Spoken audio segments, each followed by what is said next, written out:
This is a little bit further up from Imogene. It's there's a little lake over there. You can get to it, but there's snowpack. You can't get there.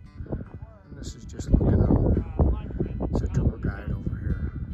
And then that's where we're heading, down into there.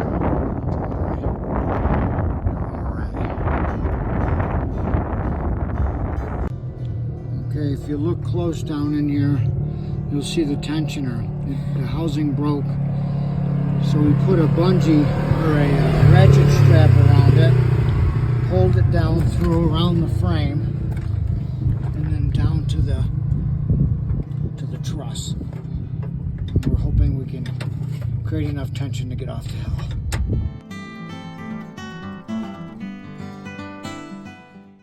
Bracket has all fucking. Okay, Rick, we got the old tensioner off, but the back of it was so corroded that one of the pins, locating pins, is fused in here.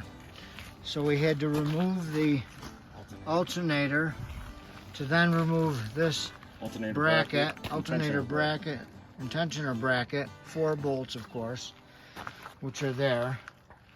So now we're gonna clean up this. We got drill bits and a drill, and then we can reassemble with the new tensioner wherever that is.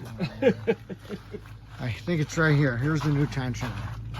So we'll be putting that on in its place. So sorry, I'm not the video expertise that you are, my man. But anyway, we're working on it. We'll get there.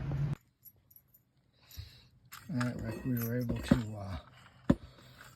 clean that out perfect. So the tensioner will go right back on there nice. So we got the new tensioner in place. We have the new pulley in place, and we have the new belt in place. So Gary's gonna start it up here.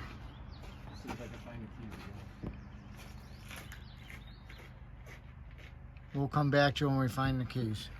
But there's the belt. Everything new.